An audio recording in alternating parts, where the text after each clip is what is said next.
Tonight, Sarah Lee, Paul Sogman, Austin Shepherd, and the crew, covering all elite wrestling, bringing you the news. It's Sunday Night Raw, gonna rock your world. Tune into the podcast, let the chaos unfurl. The energy's electric, the passion's on fire. Kicking Out Podcast, take it higher and higher.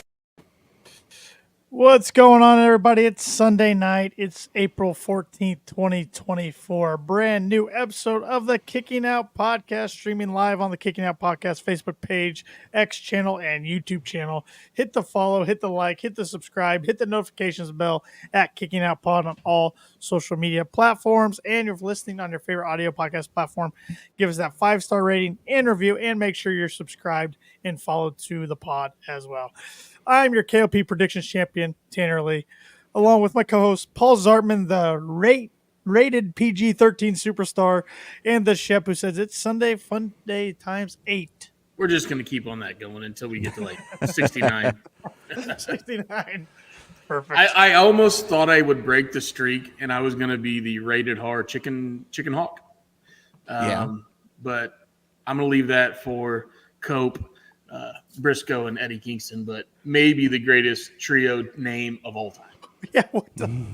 Wow. And it was, but you know what? I love it. It was off the cuff.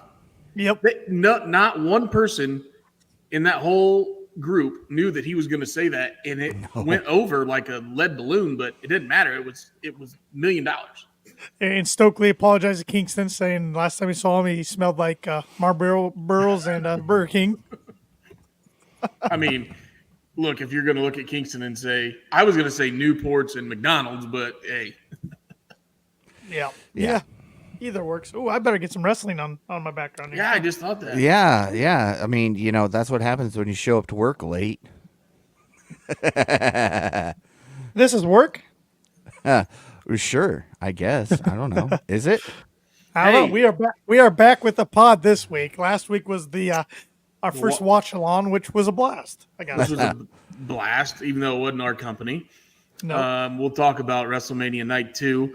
But did anybody listen to old Dave LaGreca and Jason Leonard, whatever his Jason name LeBar? is?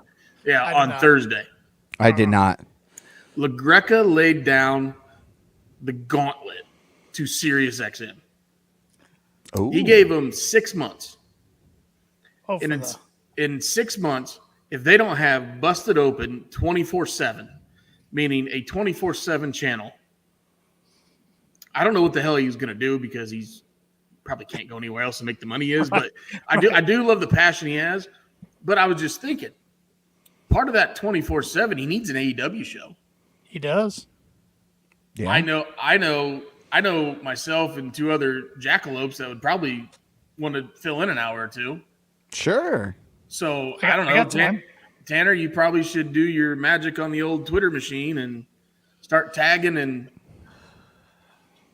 I don't want to be on there with Justin Leonard, but anyways. Poor LeBar, man. I know. I pick on him just because I listen to him on Sunday mornings when I go get coffee and breakfast for the fam. But he seems like a really nice guy. But yeah, I feel like I'm not going to pick on Bully Ray, Tommy Dreamer, or Mark Henry. No. You know, LeBar used to be Wardlow's manager on the Indies. Oh, really? Oh. Yeah. Yep. Okay. Little fact. I'll give him a little bit more credit then. Yeah. So, Shep, we know you're recovering from suffering from an illness this week, but I was a little under the weather. I'm still going to ask the question: what are we drinking tonight? Well, we're drinking, but It's something different. This was a special shipment. Okay. Ooh. Mama Rhodes sent Mama me some of Rhodes. that peanut butter pie. Ah. This is straight from Mama Rhodes. And when you take a bite of this, watch this. Here we go. Watch this. Watch this. You take a bite of it. It makes you just, fuck you, Rock. Is there some adrenaline in your soul when you take that? Oh, yeah. That is any better pie than Rock ever could have in his life. Because he's a dumbass. Now remember, 90s Rock got some of that poutine pie. Yeah, the Rock couldn't handle this poutine pie. This came from Mama Rhodes. And Mama Road says, take some of this peanut butter pie and shove it up your ass, Rock. We're the Universal World Champion now. You just take your $9.8 million appearance fee and you go right off back to fucking Hollywood and leave us alone. The Cody Crybabies are eating some fucking peanut butter pie tonight. I love it. I love it. I let him get in one or two before I flipped the explicit, at least. I noticed. Oh, I love it. By the way, it. it's really good pie. It's so damn sweet. I can only have one bite. I'm done. Yeah. Yeah. Mama Rhodes But makes yeah. a hell of a peanut butter pie, though. Mama Rhodes. Shout out to Mama Rhodes. Mama Rhodes. Yeah, All right. Cody. You guys need to get on the level. Let's go. Like you need, I know. You need a shot. I agree. No. 3/4 of a bottle of Fireball was plenty enough for me last week. Yeah, I went back and watched that the next day. Whew. I was in rare form for a pod. We both were. I was fine to start with, and then there at the tail end, I know I quoted Paul Heyman towards you, Tanner, but damn. Yeah. That's why I said I'm the rated PG-13 superstar this week. We're not having any of that. It was good. That was fun though. That was fun. We'll have to do something like that again sometime. Yeah, SummerSlam. Ooh, SummerSlam. That's in Cleveland. I know. I'd love to be there. So I know we're going to get into AEW talk here soon, but Yeah. he mentioned Cody. He mentioned The Rock. Do you guys think that's our match for SummerSlam, or do you think they're waiting until Mania 41 or Rumble next year? What are we thinking? Because they obviously planted the seeds on Monday. That's going to be Rock and Cody somewhere down the line. 41. 41. So you're gonna wait till 42 to get Rock and Roman? Mm-hmm. Think The Rock's got enough left in the tank? Okay.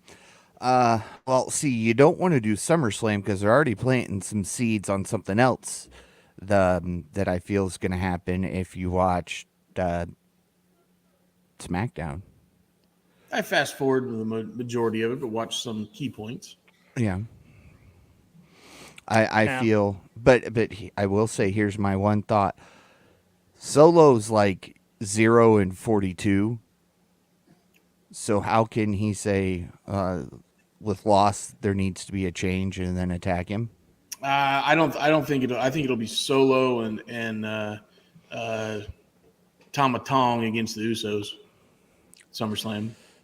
Yeah. And if Jacob Fatu debuts, I could almost see Roman Reigns being on the Usos, and it'd be a trios match. Yep. That's what I think is going to happen. And then I could see Rock Cody. Rock Cody makes sense at SummerSlam. It would. And Rock owes Cody one because obviously Cody gave him the clean pin night one. Mm-hmm. Cody goes over Rock. Rock disappears, comes back obviously sometime around Rumble season, and then we have the Rock Roman Bloodline versus New Bloodline. You know, I can even see old Bloodline, New Bloodline at a true Survivor Series match. Okay. But my thing is, if we're trying to build an old Bloodline, New Bloodline storyline going forward, which is kind of what they feel, or what I feel like they've planted the seeds for, do we want to overshadow that with Cody Roman at SummerSlam or Cody Rock at SummerSlam?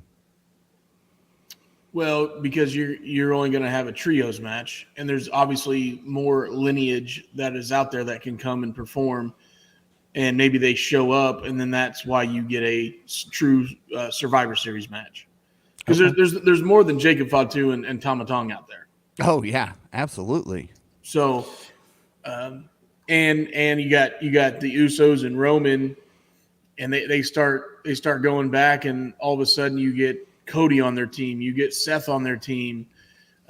They start going and asking some favors, and then like I said, you have New Bloodline versus Old Bloodline and a true Survivor Series match, and it could work. Okay. Yep. Okay.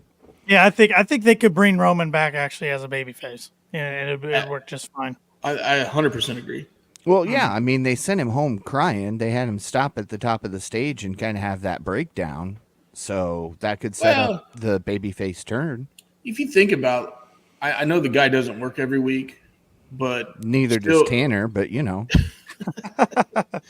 but still, for the last 2.5 years, I mean, the guy has showed up when he's needed to show up, and he's put on some absolute amazing performances. Some Absolutely.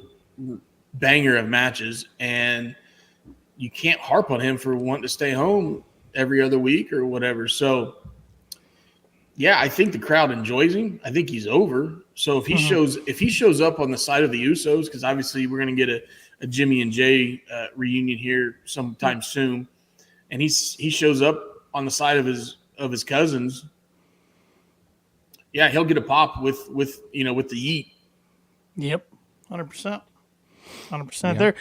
There's no. I know we're an AEW podcast, but we dabble into other promotions time to time. But there's no doubt WWE's cooking right now. They're pressing all the right buttons.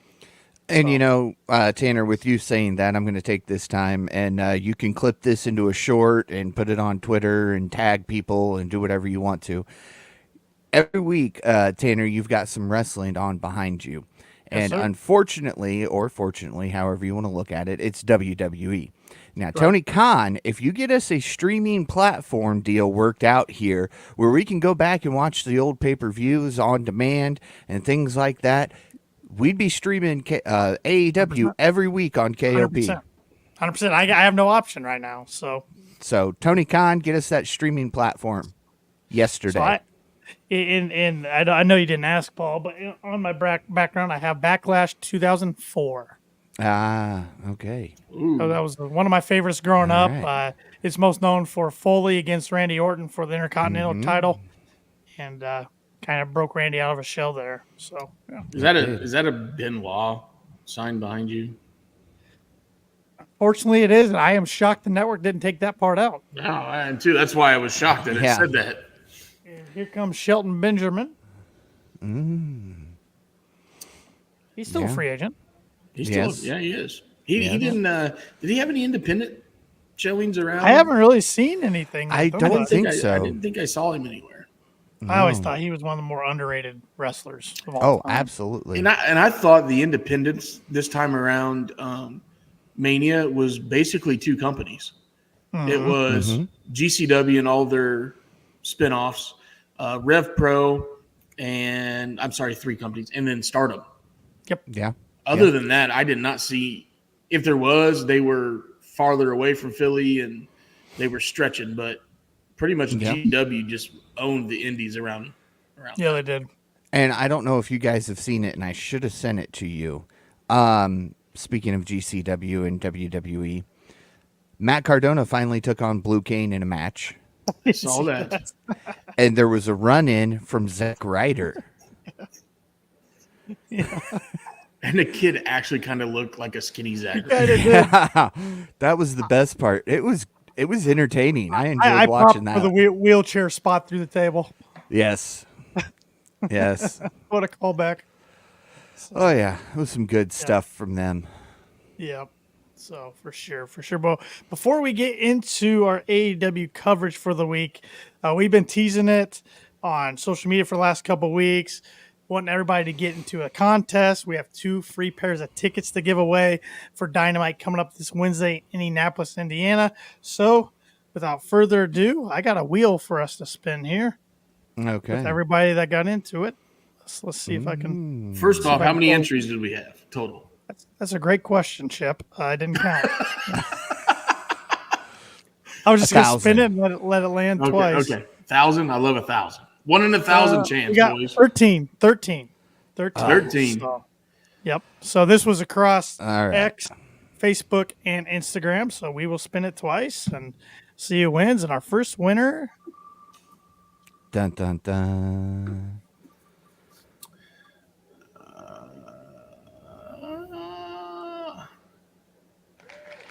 Jordan Dam. Congratulations. Jordan Dams. You know what Ron Simmons would say about that? Damn! Didn't even hesitate. Hey, as he's wearing his Jordans. Yes. There you go. And our next winner.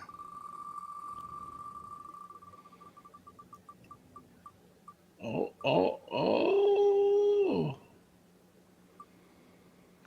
Cody Sanders. Oh, that one was like right on the line. Yeah. Congratulations. Is to that Jordan Dion? and Cody. That's Dion's cousin. It might be his cousin. It might be his cousin. I don't think it's his son, but it might be his cousin. So, Jordan and Cody, if you're listening, congratulations. And if you're listening or not, we'll be in touch here soon and get those tickets over to you. Yes. So, thank you for everybody for showing interest and into the contest and wanting to go Wednesday night. So, hopefully you're available and we'll enjoy the show. So. Yeah.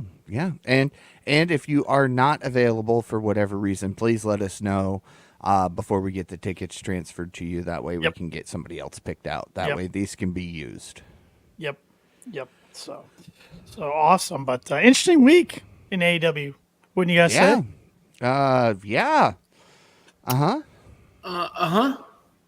So I think, we'll go over everything, but I want to jump right into the biggest story of AEW this week and just go down some rabbit holes if we need to while we're talking about it. That is the footage that was shown to us by the Young Bucks from the fight. I don't even know what you want to call it. The high school brawl. Back in August between Jack Perry and CM. First off, good move. Even before they showed the footage, did you guys think this was a good move or a bad move on AEW's part to show this? I thought it was a bad move, and it was a bad move even before his CM Punk's interview with Ariel Helwani. I feel like it was a retaliation once CM Punk had that interview with Ariel Helwani. Punk didn't lie during that interview. Exactly what we saw in the footage is exactly what Punk said. I would say the only thing I could nitpick was he said he didn't throw a punch, but he definitely threw a punch in the fight, or tried to. He didn't connect, but he tried to. And if you remember, we all kind of laughed. Tony Khan made a comment about I was scared for my life. I did notice when they were separated, he went around to the corner and he took a step towards Tony. Mm-hmm. Obviously, you could tell Tony was sitting behind a monitor with a headset on. And then Punk, obviously listening to Punk say, he's like, look, I looked at Tony and said, you got to handle this. Like, this is ridiculous. You got to handle it. Now, did he say it in that calmly tone? Probably not. You could tell he took a step towards him and he was probably raising his voice before he was, pulled back. And probably dropped a few F-bombs. Sure. I don't, and I know Tanner made a comment later in the week. This is for a storyline with Jack Perry, but I don't. If it is, great, but I feel that's getting overshadowed with Punk's interview, and then obviously this. When's the last time we saw Punk on AEW television? Yeah, that night. That night. Here we go. All of a sudden, here we are. April. August. Here we go. Yeah. April, 9 months down the road, and all of a sudden we see the back of him. Yeah. I don't know. Now, I noticed the Bucks didn't say his name at all. No. One of the weird things to me, I see that footage, and I'm like, why was Jack Perry suspended? Exactly. From that footage itself. Now, if the Punk side of the story about Perry getting mad at Shivani and others at that Collision taping, then maybe that was enough to justify the punishment, the suspension. But just from that footage, I didn't see anything to why he should have been suspended. And the only thing is, if he was running his mouth enough where it got Punk to push him. It got Punk. Whatever he said, it got Punk to engage. But Punk was the aggressor, obviously. Yeah. Right. So it was. Yeah.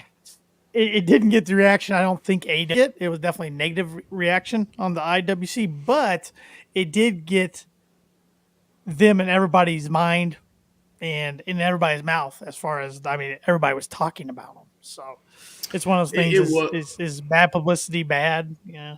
I don't know. There's no such thing as bad publicity. It brings attention to your company.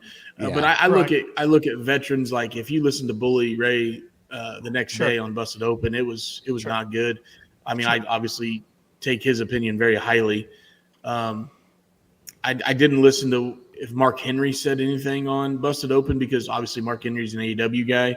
Right. So I think he would play the fence. And I didn't hear anything Tommy Dreamer. I just heard what Bully said. And yeah. You know, if it was a grading grabs, I hope it got him back to 800,000, like Bully said. It did. It did. It was their highest viewed show since February. And honestly, I'm not giving away my predictions or my thoughts afterwards. It was not that solid of a show as a card. No, it was not. I thought it was smart of them to go ahead and show it, since they were teasing they were going to show it. I know a lot of people thought it was going to be some ploy or joke by the Bucks. They weren't really going to show the footage. So I give them kudos for going through and showing the actual footage. I also give them kudos for getting talked about during WrestleMania weekend, which is tough to do, especially with 2-night WrestleMania now. But after seeing it, I don't know if it did anything. I mean, FTR came out, tried to cut a hell of a promo. Yeah. I don't know if it added any other layers to FTR Young Bucks for next weekend at Dynasty is what I'm trying to say, I guess. I don't think that did anything to it. I saw on Collision last night that all of a sudden now it is a ladder match. Right. Which kind of makes sense. I think it'll be a hell of a match. I mean, I really think it'll be a hell of a match, but yeah, you got two opposite styles in a ladder match, where obviously the ladder match to me would favor the Bucks than FTR, right. But it's the fourth time we've seen these teams go at it. FTR's got a 2-1 lead in the series, so take that for what you will. I think I know who wins, and I'm not telling you guys my thoughts. Not until next Sunday, right? Uh-huh. We got prediction show to do next Sunday, Yeah. We got to do it early, or I might have to send my prediction in because I go on a golf trip on Saturday. Mm-hmm. So I'll get my predictions to y'all. Okay. All right. So, yeah, Dynamite overall to me wasn't that good of a card. It wasn't that great. It was.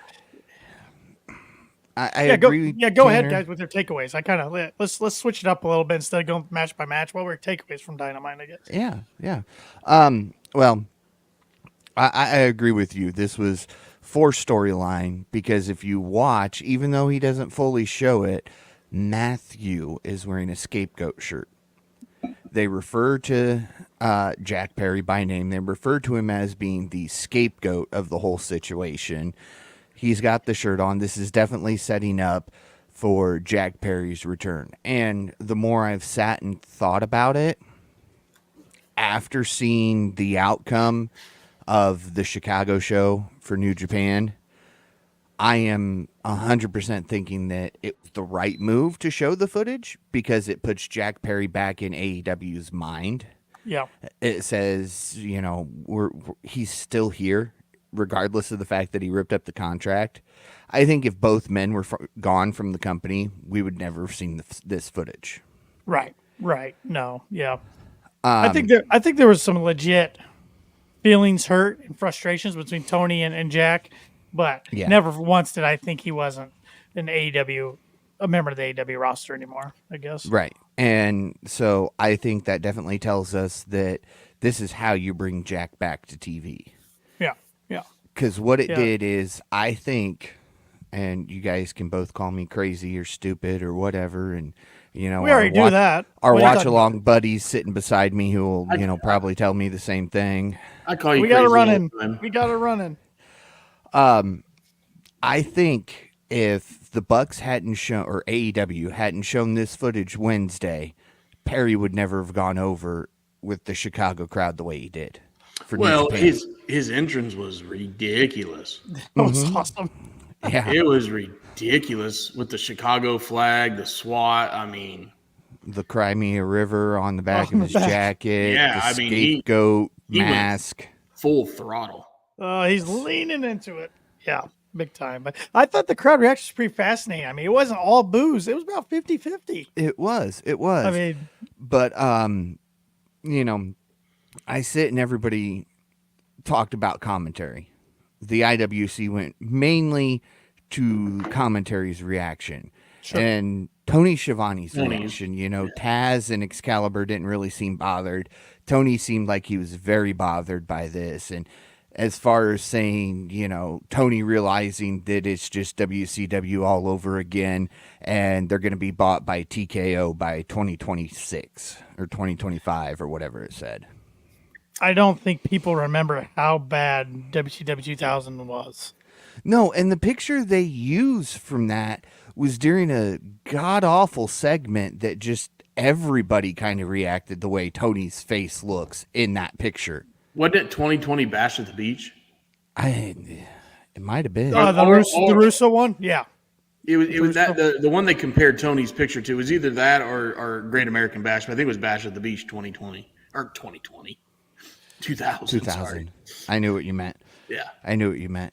But yeah, I mean that was everybody's reaction, not just Tony's reaction, and they had no clue WCW was going off the air at that point in time. Well, and regarding Tony's reaction from this past week, the Wrestling Observer newsletter said regarding the Young Bucks segment, those close to the situation said Tony Schiavone was just selling the idea that heels were about to do something heelish, and his role was to look disgusted. Schiavone was shocked people took it as anything else. It's the IWC. If this was 2000, nobody would have batted an eye at it. Here's the difference, guys. People are comparing it to WCW of the late 90s, early 2000s. The difference being they had a guy that was no longer in charge, as in Ted Turner. He had sold the company. So they were dealing with people that had the money but didn't care, didn't have the passion, didn't understand, didn't like wrestling, didn't care. You had Bischoff who was trying to buy it, came up with the money, lost it, whatever. Yep. What you guys are forgetting, or the IWC is forgetting, is Tony Khan is never going to lose that passion No. And I don't want to use this as a crutch just because he maybe produced a bad television show, but there's a lot more deeper pockets right now with Tony Khan than there ever was once Ted Turner sold WCW. Yeah. So yeah. I mean, yeah. Hey, look, if we have if the AEW has a bad week, Tony can rebound, and it's not let him take all the shit on Twitter and X and Instagram and Chinese TikTok or whatever the hell it is, and and let him bounce back even stronger. Well, I always laugh at everybody online. AEW's in the mud. They won't be in business next 5 years. I want to say this loud and clear. They're gonna get a good media rights deal this year. They're going to from Turner. I am very confident. And even if they didn't, which I think they will, even if they didn't, like Shep was just pointing out with Tony Khan's pockets, Tony's got the passion. He's got the money. As long as he's willing to put money into the company, they aren't going anywhere. Yeah, they aren't going anywhere. And I mean, I don't think that it'll ever get back. I don't know if he went to his dad and said, "Dad, I'm losing $5 million a year." Okay, thanks for the tax write-off, son. I mean, it's Shad Khan. He's an oil tycoon. Yeah. Let alone with the sports teams he owns. Yeah.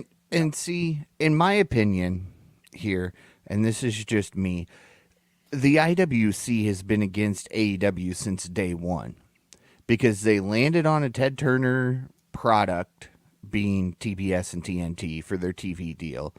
They had the backing of Turner Products. So everybody just immediately said, oh, it's WCW 2.0. And then you started getting some of the guys from WWE whose contracts were up, and they went over like we saw with WCW. And then the IWC really ramped up and said, oh, here we go. It's WCW all over again. They're signing ex-WWE guys because they don't have any of their own talent. And the IWC tends to overlook all that homegrown talent like Jack Perry, like MJF. Love them or hate them, they're still there and people still talk about them. The Dark Order, the Best Friends, Orange Cassidy, Sammy Guevara. These are all guys who weren't in WWE, who then maybe they had a one-off match like the Young Bucks did. but Kenny never did. Ospreay never did. These are guys that, and I'll get to Ospreay's promo here in a minute, but these are guys who were out on the indies, maybe over in New Japan, but never on the WWE stage, who came to AEW because that's where they felt more comfortable, because the Bucks, Kenny, Cody, and Tony did exactly what they set out to do, which was make an alternative promotion and get better benefits. Cody worked in WWE. He knew what the benefits were like. And so he said, look, they had this over here, but I want to offer this. Yeah, Anna Jay, Sky Blue, Chris Statlander, Julia Hart, all names that were never in WWE that got a start in AEW. And the IWC will say, oh, it's just, they're taking all the old WWE guys, but then they'll promote and root for those girls.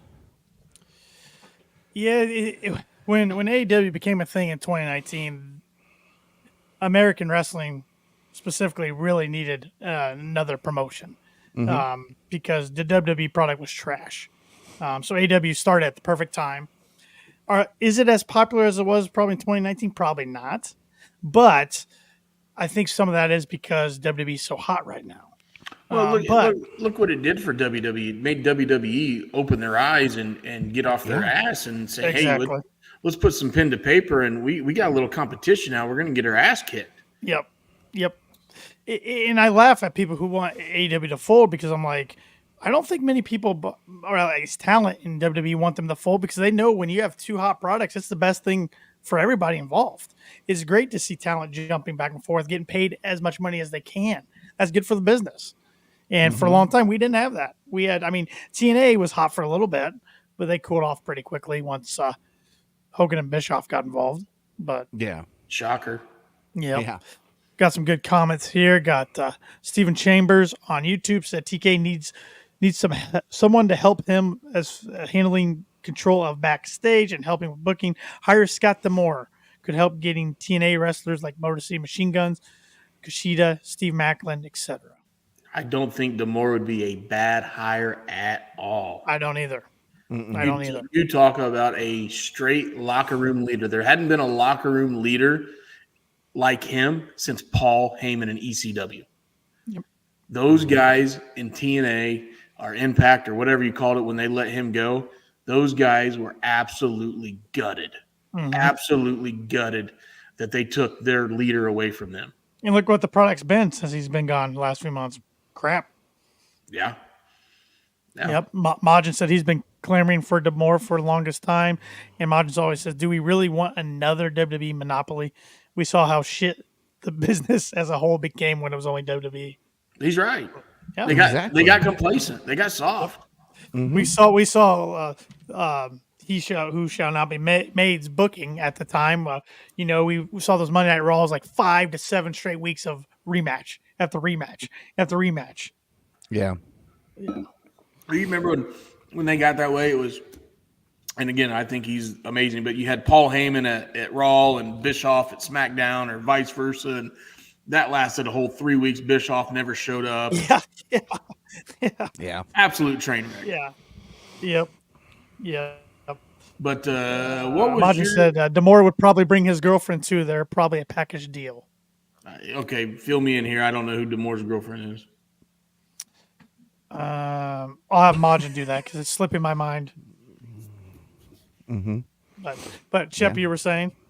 I said I know we haven't really dove into Dynamite, but overall, if you were going to rate the show, what are you going to rate it? 6-7 for me. Okay. I'm probably the low guy this week. I had very little interest in this week's show. There were a couple good matches that saved it for me, but I like the TNT match. That was I fun. did. TNT I did. I'm at a 5-9. Oh, you son of a buck. I can go 5-7 if you want me to, Shep. No.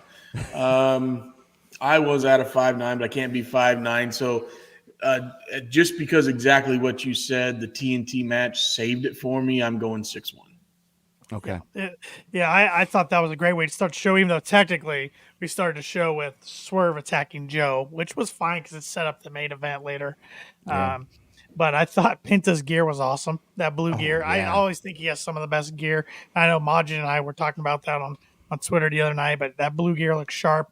And then Copeland's just having the time of his life. And to see him do some of those moves he did the other night, So is he 53? They said, right? Yeah, he's in his 50s. Let me. I think 53. He's younger than Jericho. He looks a lot better than Jericho. Well, he does everything better than Jericho, but Jericho's trying. Damn it. oh, He shaved. well. Adam Copeland's 50. 50. He'll be 51 in October. Okay. So as a 50-year-old, when did we ever see Edge, Adam Copeland ever do a straight luchador match? And all of a sudden at 50 years old, he was able to keep up with one of the best luchadors that we see on television. I mean, we're freaking lucky. Yeah, and I'm going to touch on Majin's comment here real quick because I didn't get to do this last time. Tuesday night, be on the lookout on all Kicking Out podcast, social media, and platforms. Your boy will be interviewing Willow Nightingale.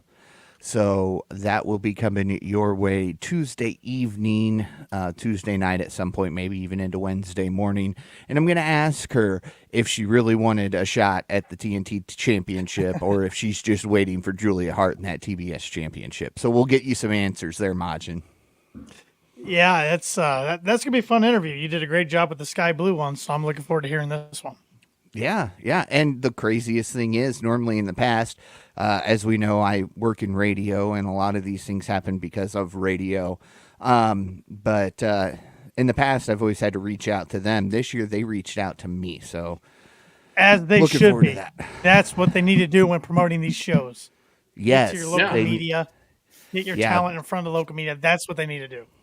Yeah, they need to not wait for the media to come to them. They need to be going to the media within the state as much as they can. And we're a little outside the indie demographic, so I was surprised to be reached out to. But hey, you know what?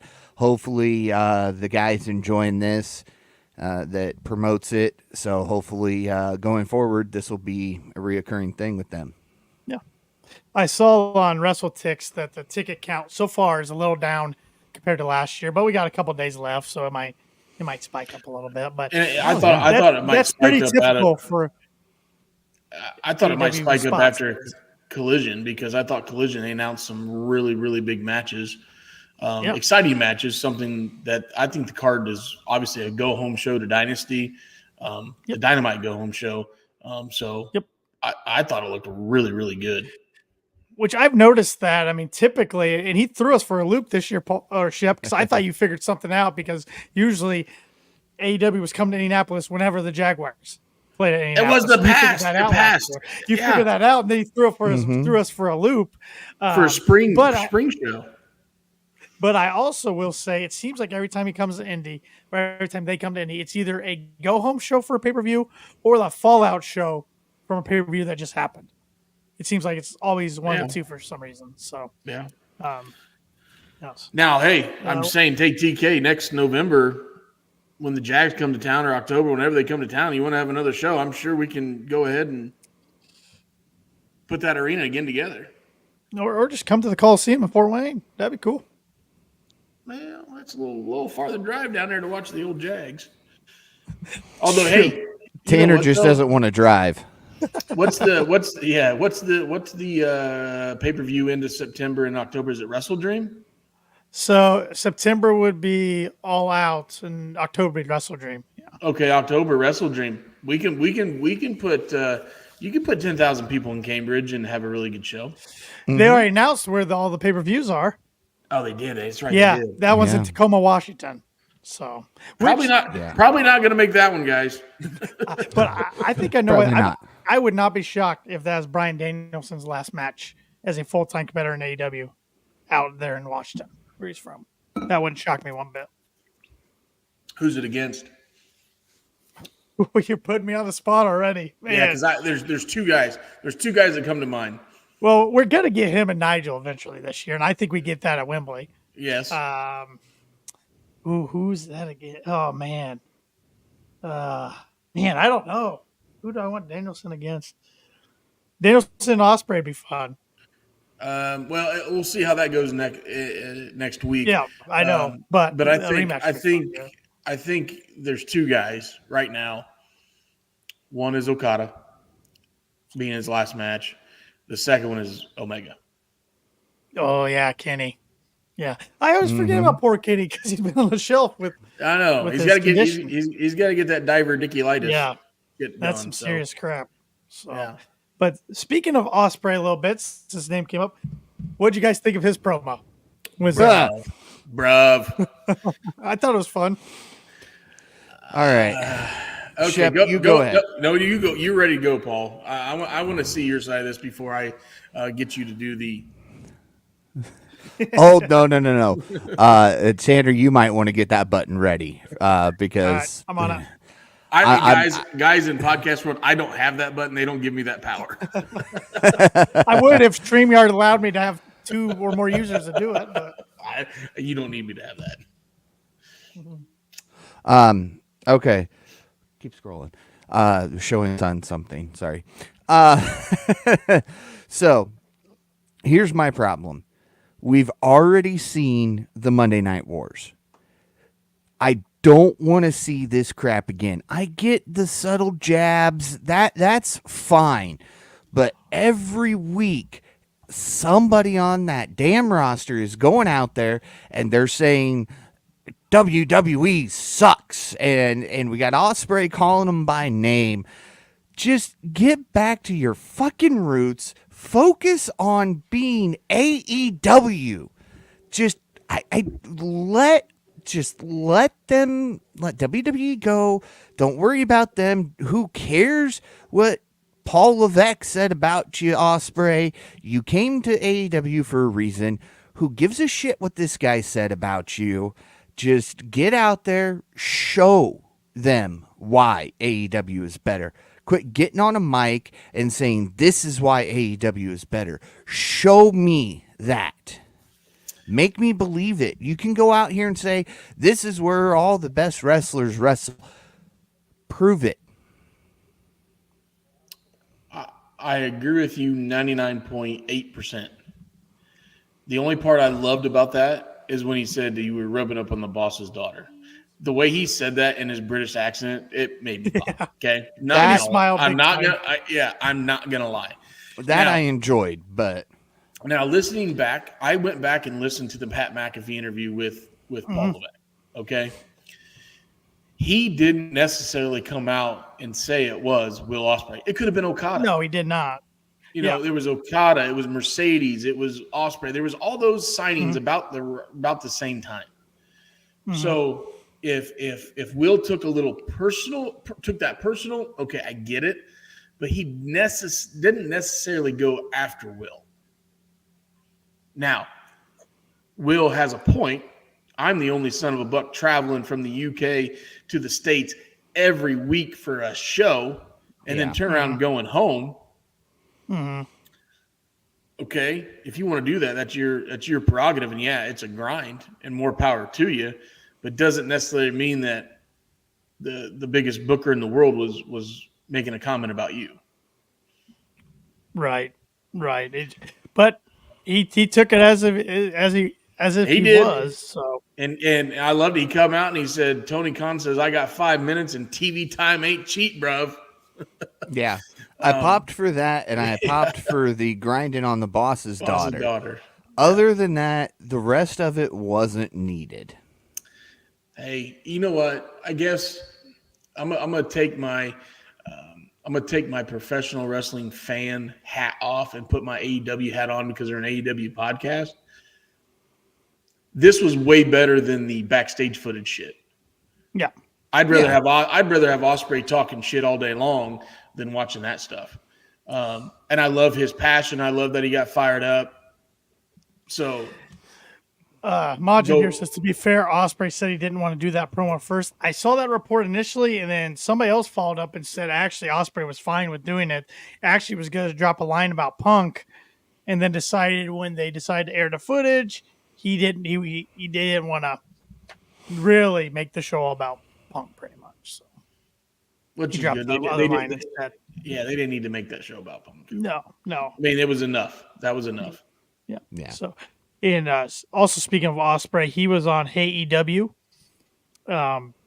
and he actually came out and said he is proud to be on the spectrum / autistic, and he is dyslexic.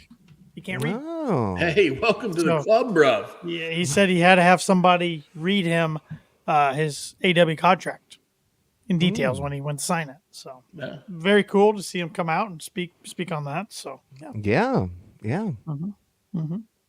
So no, I think he is the future face of the company. I think he's proven it week after week, and I can't wait, boys, that we get to see him against Claudio this Wednesday night. Yeah, I know. Paul, you're going to get attacked by a pussy here. Yep. I hope so. I hope so. I know. She jumped up on the dresser right behind me, and I'm like, oh no. I want to run it. I want her to come right over that shoulder and knock over the camera and the mic. I mean, the one that would do that is somewhere around here. That's Luna. That one was Snowflake, who's still up there. Luna has. You may notice I'm wearing gloves tonight. That's because Luna has made me look like I self-harm. She's very playful, very attacking. So, yeah. I put the fingerless gloves back on these days to hide the fact that I'm not self-harming, but it does look that way. Majin here on YouTube said, I agree, though. They got to get back to focusing on what made AEW an alternative. They got to focus on them. And for the love of God, book Athena on AEW more, too. I would love to see her on that show. Yep. Yeah. Yep. Yeah. One other thing I want to talk about and make sure we talk about on Dynamite, Chris Jericho and Hook. There's a lot more other shit to talk about than these two guys. Yeah. Seriously. It's just another Jericho storyline falling flat for me. I mean, what are we doing? It's another let's stroke Jericho's ego a little bit more for him. If he really thinks he's doing any favor to Hook right now, he's so far from the fucking reality. Oh man! And to have the little hey Taz, can you moderate here? Can you set something up for me, Taz? I'm a Hall of Famer. Da da da da da. Dude, it's actually embarrassing. And then I saw this week, Hook's deal's up sometime at the end of this year, and he's looking to explore his options. Which I don't blame the kid. I mean, he's been protected pretty well as far as wins and losses, but besides just put him to FTW title, what have we done with him, really? He had that banger of a match with Joe earlier this year, but I hate to say it, but I think WWE could do some good stuff with him in NXT. I think he needs, everybody bitches about, they want to sign somebody, throw him in NXT for a couple months before they move him up. They talked about Okada and Ospreay would go to NXT before the main roster, which is BS. Yeah, but a guy like Hook, a guy like Hook's a different story. He literally could benefit from NXT and an NXT run with a couple of their. Look who's behind me on my screen here. We got Christian and Jericho. Hey, it's an AEW match. Yeah, but a few years earlier, Jericho's hair doesn't look like he can match to, and it goes poof like it does now. Yeah, but that's the look he's going for again. He's going for the Lionheart look, but the problem is maybe not the little ponytail on top anymore. But yeah, I mean, if you got an open flame close to Jericho's hair, it'll look like the Griswold's Christmas tree from Christmas Vacation. No, if you got to be fair, that'd be if you got an open flame anywhere near Jericho. Okay. Remember when he was throwing fireballs a year or two ago, doing that? I'm a wizard. Yeah. Oh my Yeah. god. Oh my Yeah. god. Even Majin, Uh-huh. one of Jericho's big fans, saying he needs to take some time off for a few months, then come back. Yes. I think about 2 months ago he went out and had dinner with Vince Russo. He might And have. all hell broke loose. He might have. Yeah. Anything else from Dynamite you guys want to cover? I know we had a few segments with the women, with Tony Yeah. and Thunder, and then Deanna Peraza got involved, and then we had a match between Brian May and Anna Jay, and then we also had the main event, Dustin Rhodes versus Samoa Joe. The women's thing I think was better on Collision this week with Tony Storm Yep. and Thunder. I thought that was a better segment. We'll talk about that here in a minute. But let's go back to that main event. Dustin Rhodes, I mean, good for him. I'm glad they're giving him. Obviously, I know we knew he wasn't going to go over here or whatever. But I mean, the guy can still go. He's in the best shape he's been in the last 10 years. He can put on some really, really good matches. Yes, we'll talk about the Kiss Heard Around the World, which I thought Paul would bring that up before I did, but No. No. Oh, Yeah, ship's that was frozen. between. Dustin. All right, am I back? Audio. Yeah, you're back. There you go. Okay. I was really impressed with Dustin. Thought the main event was for a lackluster show. I thought the main event was pretty good. Mm-hmm. Dustin's good anytime he gets in the ring, and that's not just me being a fan of Dustin's. That he's dedicated so much of his life to the business, and he continues to learn and grow every single week to the point that we see the same moves from Dustin. Don't get me wrong, he sticks to pretty much the same move set every week, but it always looks different because he'll hit it a slightly different way if he's already done it once in the match or something like that. I'm still a little bit disappointed that he did not show up night 2 of Mania. He was there. He was there. I know Tony Khan would have let him come, let him be on camera, let him get involved. And when all the reports heard that, the reason we saw the Taker is because they couldn't come to a financial agreement with Stone Cold. I mean, obviously Stone Cold thinks he's worth a lot of money, which he is. But, I mean, for a 2-minute appearance, obviously he wanted the world. I feel like you could have – yes, they got the pop because you hear the dong of the Taker, but having the all-natural music hit or even the Goldust music hit. If Goldust would have showed up there, I know he doesn't want that persona, but if that music hit with Goldust coming down, oh, my God, that place would have been just as loud as if it was the Taker. Yes, I agree. But he was up in. Oh, we lost Tanner. We did, and he just texted, "You guys, no, Tanner, we don't have you." As he disappeared, he texted both of us asking if he was still there because his screen went black. Dustin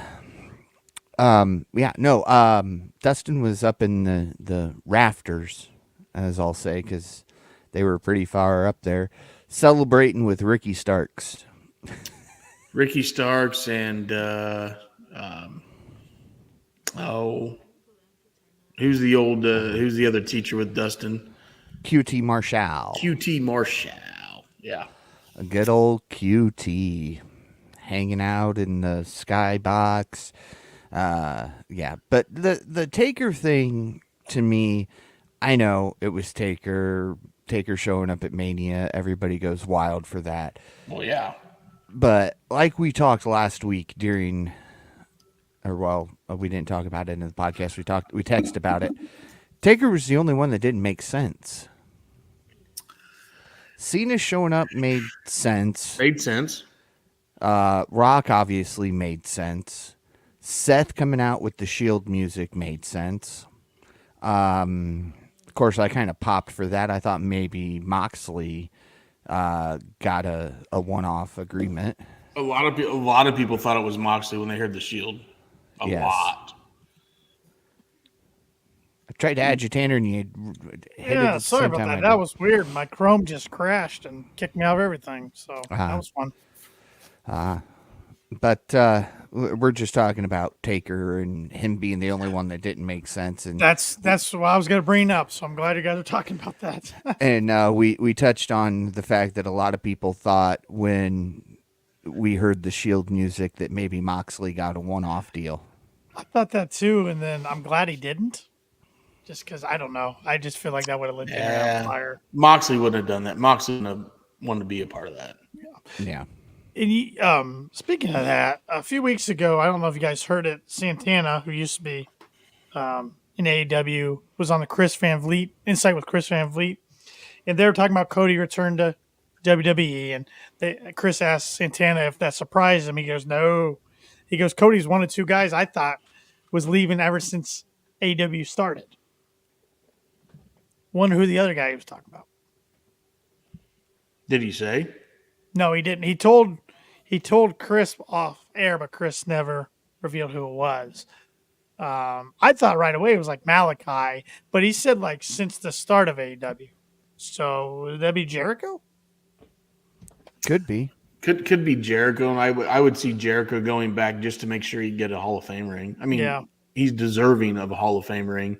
If he retired from AEW tomorrow, I don't know if he would if how long it would take for WWE to recognize him.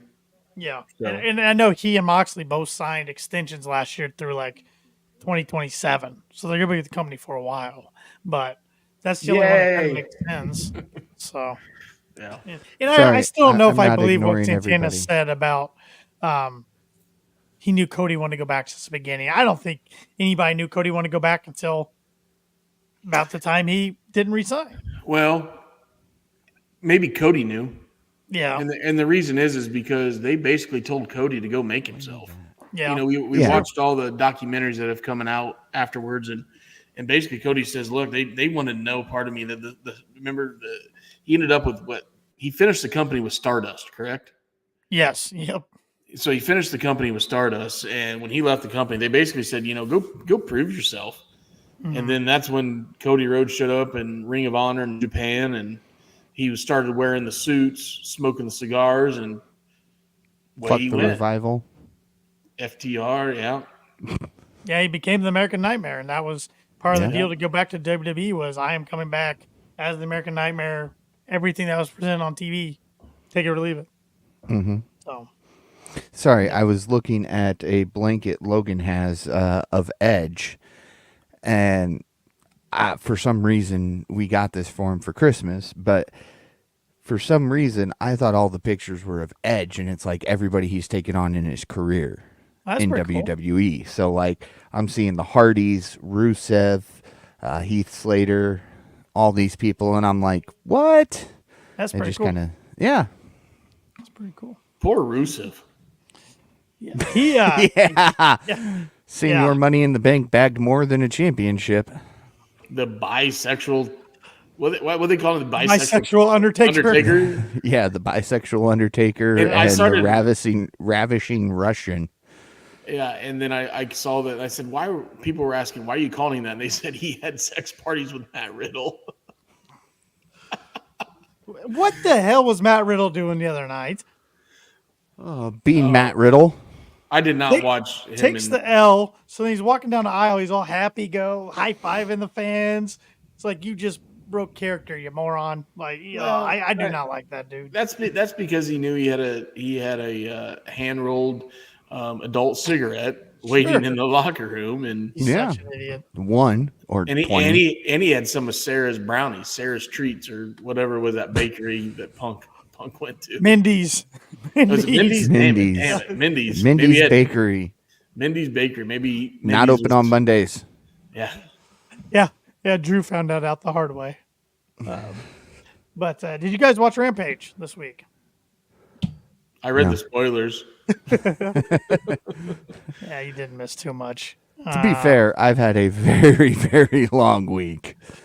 One of the interesting things was the ongoing feud, or soon-to-be feud, between Orange Cassidy and Trent Beretta, which we never got to talk about since we did watch-along last week instead of a pod. Paul, you've been calling it for years. I've been calling it since the start of KOP for Trent to turn on the best friends, and we finally got it. We did. Trent Well, finally did it. and he turned on Orange. He hasn't turned on the Kentucky Gentleman yet. Correct. Right. But Which on Rampage, so we see Orange beat Alex Reynolds, which the Dark Order couldn't beat anybody, even if they wanted to. the Dark Sorry, Order Paul. couldn't beat the Dark Order. Yeah, sorry, Paul. I'm a Dark Order fan, and I'll be the first to admit that. You put Reynolds and Silver against one another, it's a draw, no contest, because nobody can pick up a victory. You're right. You're not wrong. Orange Cassidy was in the ring, and Renee's trying to ask him about Trent Beretta betraying him. Beretta made his way down to the ring, looks to get in, but then Chuck Taylor slides behind Orange. Looks like he's going to attack Orange. He's wearing all black. Then he steps in front of Orange. Looks like he's protecting Orange. And Trent's like, what the heck? You know, we're supposed to be best friends. And then Chuck walks past Orange and slides out of the ring. So he looks very confused on what side to take. Yeah. Well, I mean, he looked confused a lot, anyways. Well, I think the Kentucky Gentleman's had a Kentucky drink or two himself. You think? Is that why his face is always so red? Yes. Probably. Because he's doing watch-alongs, too. My face isn't done that red, is it? Nope. Okay. No, because you're a professional. We did not, Smodgen. We did not find out what Trent said to Chris Statlander in the AEW exclusive on social media. No. And to answer your question, Majin, I think we were talking about this before you joined the feed. I think Jack Perry does join the Elite eventually. Oh yeah, Jack Perry, and I think again, Majin, you hadn't joined when we were talking about this. I think that's exactly why they showed the footage to start getting Jack Perry back in everybody's mind. Dynasty. We saw on Rampage Zach Knight go over Angelo Parker. So cool to see Zach Knight in his AEW in-ring debut. I'd like to see him get a little run here in the States. Mm-hmm. You know, obviously he's had a lot of history in the past where, you know, WWE picked his sister over him. He went back and started performing, and I think he got into some substance abuse and went downhill and then got himself out of the gutter and put himself on the map. So I love that. Obviously, Soraya is in AEW, and TK probably said, "Hey, look, let's give your brother a shot." Obviously, the kid can perform, so yeah, you know he deserves a run. I don't know if he's a main event run, but he deserves a run at some mid cards and maybe a little upper card. Yeah. Majin says apparently his future wife Soraya is getting frustrated with her usage, and who can blame her? She had some stuff to sink her teeth into, and then nothing. Well, again, I agree with that to a point. I said from day one, bringing her in, use her sparingly, make her an attraction, so when she gets into the ring, you are super excited to watch the match. You know, we wanted that with Punk. We wanted that with Copeland. We wanted that with Cage. The only one we got that with was MJF. And Sting. And Sting, yeah. And not that I'm not a Soraya fan. I think what she's done over her career is great. But I feel like a couple of the matches she's had of late, and well, we haven't seen her in a while, but when we have seen her, she has not been smooth. There's been some ring rust. It's not what we're used to seeing from her. So it kind of looks a little bit bad. So, you know, right now she's in a Rampage story, for crying out loud. Yeah, and talking about people who can't pick up wins to save their life, you mentioned Dark Order. How about Cool Hand Ange? Yeah. And Yeah, Daddy cool. Magic. Yeah, well, Daddy Magic's on commentary, just full-blown commentary now. He was on full-blown commentary for Collision this week. Just him and Tony. Yeah. Yeah. They did good. Not that I don't like him on commentary. Yeah. Yeah, no, it's puzzling, Majin. They got to try to get her back in the mix somehow. I don't know. 3 letters will get her back into the mix. ROH. DMD. Yeah. Jamie Hayter too, maybe. Yeah. Yeah. Or ROH Shep, yeah. ROH needs some girls. I mean, if you're gonna want to have her have some reps, have her go down there and work with Athena. Yeah. I agree with Majin. They need a thing on the AEW TV a lot more. Mm-hmm. A lot more. What were you guys take away from Collision this week? What were some of your takeaways? And Battle of the Belts. We can throw that in there too, because Battle for the Belts 10. Woo! Yeah, honestly, Crap. I Those came- shows just don't land for me. I came home and watched the full show of Collision. Had one cocktail because I've been on the shelf this week, and then Battle of the Belts started. Made a second cocktail, popped 4 NyQuil, and woke up at 5 a.m. with a full cocktail on the couch and the TV still going. So that's how my Battle of the Belts went, guys. You didn't miss much. I don't. For anybody listening, I don't recommend 4 NyQuil in a vodka, but hey, No. if you're my size, you can handle it. Normally. If you're Tanner size, maybe 1 NyQuil in a vodka. Yeah. But Collision, I thought, was a little bit better show. I really enjoyed the Tony Storm segment. And then I enjoyed the Tony Storm match. And I didn't think I would because I'm thinking, who the hell is Azumi? Stardom. She's from Stardom. Correct. Didn't think Tony would give her that kind of match. But then as the match got going, I thoroughly enjoyed it. Yes. And I thought it almost stole the show. And then the backstage promo work and everything with Tony and Luther, it's just great. It's so entertaining. I thought this was old school Tony Storm in the ring this week. Mm-hmm. Yeah. I thought it was really entertaining. It was really good. All the stuff before that, I mean, I don't know. I mean, we knew the House of Black was going to go over. Action Andretti and Dante and Matt Sydal, and then you know what though, they made those boys look good though. They did. I mean, they did. A lot of people do. Dante Martin's brother wasn't there because he was getting his pilot license, which is that's pretty cool.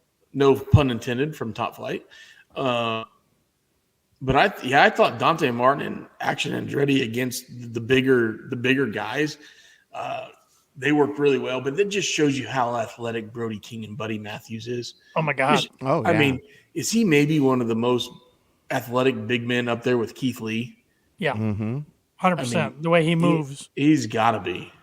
Keith Lee was spotted backstage too at WrestleMania, by the way. Hall of Fame At weekend. the Hall of Fame. Walked into a camera shot. Thought, oh shit, I probably should do. Yeah. Yep. Hey, and unfortunately, Keith Lee's going, man, my nugget's so damn big, it's hard to hide this thing. Yeah. It's unfortunate, but Yep. The Leo Moriarty and Shibata match was interesting. We had a Go-Go on commentary. I like that they're getting a Go-Go back in the mix. That poor guy kind of got a bad deal with the 2021 Double or Nothing Cody Rhodes fiasco of a match and a storyline, and then we just didn't see him since then. So I'm glad he's finally getting back in the mix a little bit. So what the hell has he been doing for 3 years? He re-signed last year. And they just kept him off TV. I don't know if he was training Mama more or what. Wayne. It could be. That dude was green as green could be, and I that just guy. remember that for me was kind of the start of Cody's downfall in AEW. At the end was that whole damn absolutely. storyline was just terrible. It was terrible. It was an awful storyline. It was an awful match. Oh yeah, it was Yeah, Cody versus Killed all His the way Hype. around. You're right, Majin. I mean, and I wanted Cody to win. I'm a big Cody guy, but I felt bad for a Go-Go in that whole ordeal. That was, I mean, I just remember that stupid weigh-in where Paul White couldn't get the damn scales to work, and then the Oh, damn my God. minor league baseball team won. So there's fireworks going off across the parking lot, and it was just like, oh my God, Jesus, good times. That was Bailey's place era. You know, that was before the Shep joined the KOP. So Yeah. you guys were not hitting the explicit button that night, probably. Not No. as heavy as we would be now. No. For sure. No. Yes, we used to and be Majin, that's right. PG-13. TK himself was screaming backstage to get the segment over with. It was so bad. Yeah. Yeah. I'm sure he threw his cup of coffee and powdered sugar at the camera. Get it going. Yeah.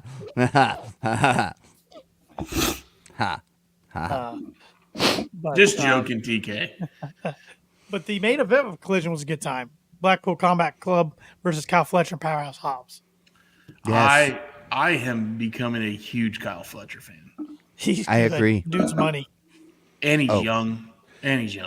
We're not doing TK impressions anymore. No. We want TK to like us. He already listens. Tanner bitched for like a year and a half that we needed 2 women's matches. Boom, we got 2 women's matches. He said, I don't care if it's on Collision. Give me 2 women's matches. Yep. The following week, we got 2 women's matches on Collision. All right, so what message are we sending Tony tonight then? Tony. I could send you a lot of messages, but Tony. Think back to 2020 when Cody said, not everybody needs a belt. Remember that. I only bring that up because last week during NXT Stand and Deliver, they introduced another women's belt. Roger says, Tony, force Jericho to take some time off. Yes. Please, Listen for to the love of fans. God. The love of God. But Power to the people. I don't know about you guys, but I was laughing during the main event of Collision when they were trying to do that spot when they pulled up the outside mat and get the concrete, and the mat just wouldn't cooperate, and it kept folding back over. And finally, you could see Fletcher was getting pissed, so they pivoted and just did it on the other mat. Oh, that was great. Yes. That was great. But we saw Takeshita get involved and attack Claudio, or attack Danielson. Or attack Claudio and then hit Brainbuster on Danielson on the ramp. on the ramp. So I think we'll get a Claudio, Mox, and Yuta maybe. If Yuta's where the hell has he been? He's supposedly injured. Okay. But I figure we'll get some type of trio match with the Don Callis family, minus because obviously you got Danielson and Ospreay doing their thing. Right. But you still have Hobbs, Fletcher, and Fletcher's partner's back now. He's Davis? healthy. Davis is back. He's healthy. They just don't. I don't know if obviously they have anything for him, but Right. Yeah, you're probably right though. Fletcher, Takeshita, and Hobbs. I could see that trios match. Claudio, Mox, and then if Yuta Yuta's still hurt, Yeah. hopefully it's anybody but Seidel, like they took down to Mexico. Oh my God. I mean, nothing against Matt Seidel, but that He just doesn't- can't get W. We talk about a guy that just doesn't fit in. No. Not that he can't wrestle, but it's like you got the BCC and Matt Seidel. Yeah, he's an aerial attack guy. They're all ground and pound. Yeah. So Yeah. Yeah. You could have taken Hobbs. You could have, I would have taken Big Bill over Seidel. How about newly re-signed Brian Cage? No. That's the latest AEW contract news. Brian Cage has re-signed, and he re-signed over WWE. So he was in negotiations with both. And Matt Hardy decided not to re-sign with AEW and become a free agent. So those are two big differences. And the report I heard there with Matt is he's still taking and talking with both sides. He's taking some time off for himself, and he's listening to both sides, both companies, and talking over with his isn't whatever she is, Ruby. that's for Majin, by the way. Or Rebby, excuse me, not Ruby, Rebby. Actually, hey, I have nothing against. Better say that right. She might come and Well, she's weird. I have nothing against William Morrissey. Okay, I think he's a hell of a performer. They need to call him William Morrissey. Okay, or Morrissey, or whatever they called him on the Independents. His name now is stupid. Big Will Morrissey. Big Why is Bronson Reed. Why everybody want to piss me off more? Big Austin Shepherd. That's true. That happens. Small Tanner Lee. Hey, now, come on now. You're the shortest of the three of us. I am. You're right. That's sad. That's sad if I'm in the group and I'm not the shortest one. We might be the same height. Maybe. I'm 5'11" and a half. Okay, no, you're taller than me. I'm 5'9". Yep. Okay, okay then I'm 5'9" and a half.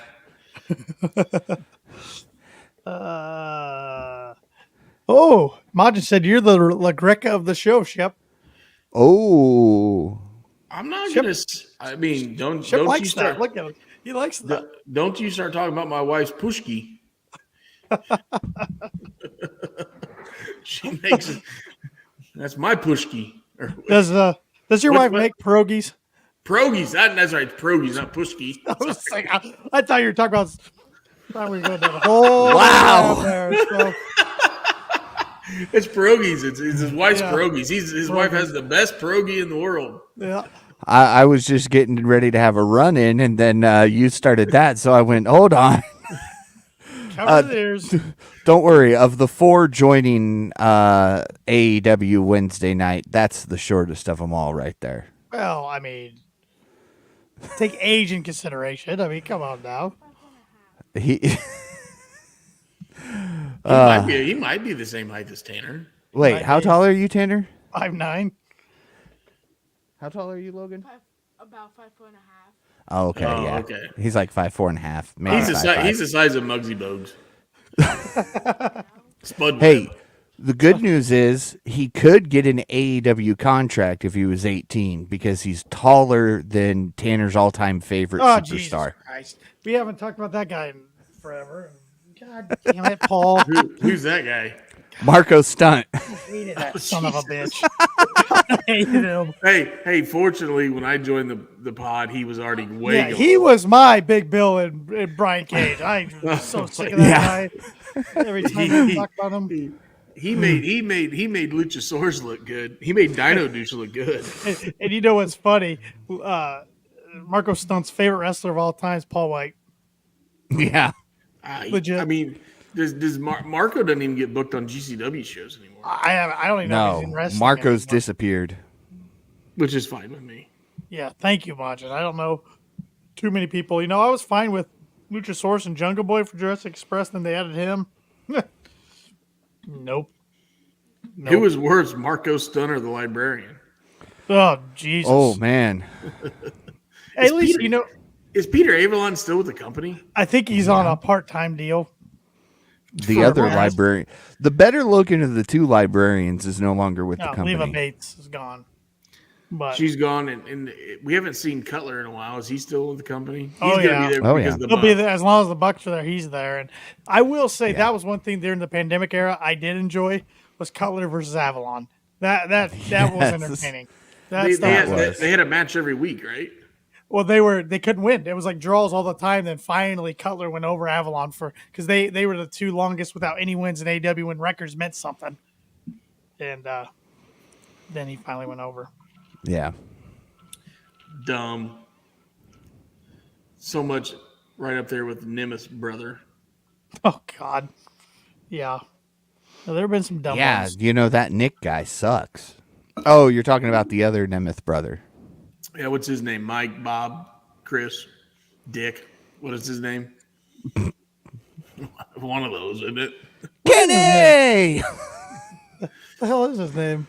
Brian. Johnny! Ryan Nemeth. Ryan Nemeth. Yeah. Yeah. Good old RN. Nicky! Oh, are we not I shouting am out not Spirit doing Squad Spirit members? Squad. My God, no.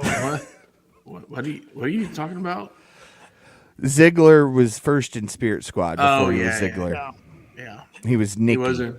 I got to be honest. Once being the Elite became being the Dark Order, I kind of tapped out. Yeah. I have not watched one episode. I watched like the first 2, and I'm like, this isn't for me. I haven't seen him yet.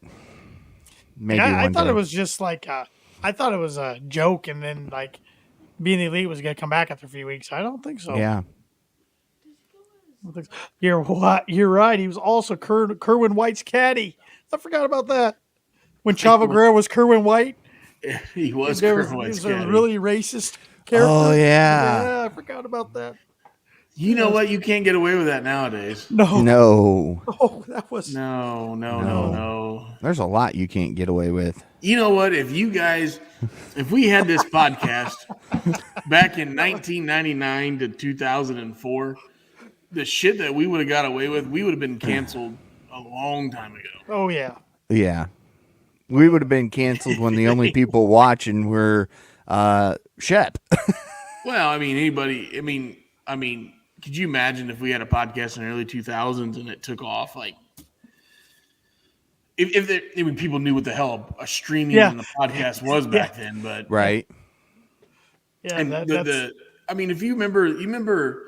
I know we don't like to bring up dipshit, but I mean, I remember the backstage segment with Cena and Booker T and And we're and the authority figure come up and said, "What up, my homie?" But he said the other word. Yeah. And it's like that was on television. Yeah. Yeah. You, Remember, back then things were a little sexual backstage. Sure. Well, I remember I love watching all the documentaries now. The two highest profile guys in WWE are Paul Levesque and Shawn Michaels, and every week they almost got them canceled off of USA Network. Yeah, it was like right on the line. And they thought it was funny. Yeah. They thought it was funny. Yeah. I mean that Now they're running the company. That Attitude Era stuff. I mean, you know, and I was a fan of the character even because he was the heel of my childhood when the Undertaker was with the Ministry of Darkness. I mean, we had him freaking crucifying people on TV and casting. I mean, look satanic spells. Look at the way they treated females in the Attitude Era. Yeah. I mean, that was. Yeah. Mm-hmm. Yeah, but he caught himself in that promo. He caught himself, and then you just saw the immediate shame in the promo. Well, and one of the worst ones ever, as far as racial stuff is concerned, is go back and watch the build-up for WrestleMania 19 between Triple H and Booker T. Unbelievable that they let him do some of that stuff. Well, remember when DX came out dressed as the Nation of Domination? Yep, Yes. they took that off the network. They took that off the network. Did they really? Yeah. Oh, yeah. That you was can't pretty find it on bad. there. That was the pretty blackface because of blackface. Yeah. Well, that and was it X-Pac was dressed up as D'Lo Brown, and he kept doing the head nod. I mean, Yeah. All right, hey, let's get back because Tanner's got 7 minutes. Let's get back onto. I can do a little overrun. Okay. I'll be all right. All right. We did get. Did the gracious people? Did the gracious people at TBS grant us the overrun? Yep. I'm tweeting out right now. Overrun. Okay. Thanks, Steph. Talking about my wife, not Stephanie McMahon, which is really weird that she still has that last name. By the way. And Linda was at WrestleMania night too, by the way. Yeah, good for her. Good to see her out and about. Linda looked completely different than the last time you saw her on television too. No Shane O'Mac this year. He didn't get a tear squad again. That's okay. Yeah. He's counting his money anywhere. But we saw Hook pick up the win, defend his FTW title versus Shane Taylor on Battle for the Belts. But I thought Shane Taylor looked pretty damn good this match. That dude lays it in with some punches. He's another big athletic guy. Yep. He can't talk. So, I feel like his promos are cringe. Mm-hmm. And I feel like the Shane Taylor promotions, like if you're going to go with that, don't come out in fucking sweatpants. The guy comes out and like Lee Moriarty comes out dressed up a little bit. This guy comes out in freaking sweatpants. Yeah. Like, come on. Like if you're going to call a little faction here, like dress up, play the part a little bit. Yep. Don't come out in sweatpants from Costco. And Hook locked in red rum and made him go sleep. So like he does with all the bigger opponents of his. Nothing about Costco sweatpants. I have a pair. I'm just not going to wear them on national television. That's all I'm saying. Right. Roderick Strong versus Rocky Romero. I wasn't excited about this match because I knew how I was going to go with Roderick Strong winning, but it was after the match that we saw Kyle O'Reilly come down, and he was trying to, kind of help Romero a little bit, and still wouldn't join the Undisputed Kingdom, so they turned on him and beat the crap out of him. So I'm thinking okay we're with going to get a Kyle O'Reilly and Roderick Strong match maybe at Dynasty next week. Dynasty. Yep. Yeah, I like Which that. I'm excited for. I like that. Yep. And then Athena finally back on AW programming where she belongs. She got the win, her 50th win over Red Velvets. And then after the match, Athena and Billy Starks attacked Red Velvet, and then Queen Aminata came down and took them both out. So even though we got her back on, there's your ROH story right there continuing. So I'm okay with that for now. Maybe we'll get a little ROH tag team: Athena, Billy Starks versus Red Velvet and Queen Aminata. I've seen actually Queen Aminata like twice in person, and she is a great performer. Love that she's getting the opportunity now. I've always liked Red Velvet back when she was in the OVW days, like the OVW Al Snow days, and she got the call. So, yeah, I could see that a good tag team for a 0 hour of Dynasty, and I'm okay with that. Mm-hmm. Yeah. Speaking of that, not because what else are we going to talk about? OVW, Al Snow and Mickey James running OVW now. Going to be free show, Logansport, Indiana, June. I sent it to you guys, June that day. June something. I'll look it up. Look it up. Anyways, you guys want to see the stars of OVW, which I believe the Outrunners are still in OVW. Mm-hmm. Turbo Floyd.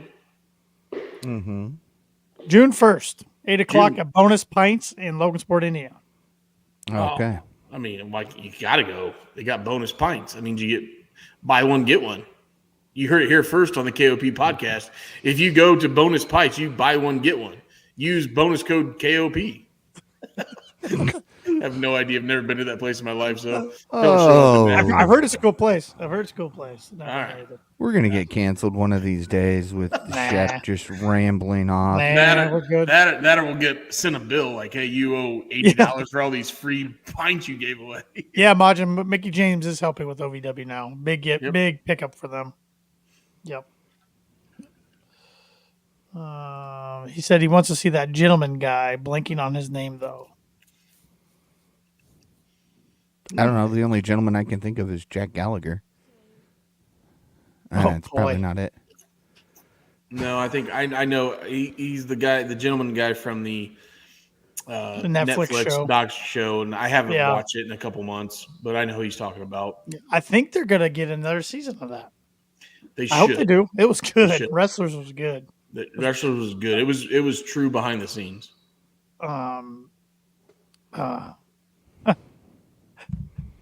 Mike he was this close from winning those tickets on the spin earlier. Mike, I mean, man, it took the computer a second to realize who the actual winner was because it was that close.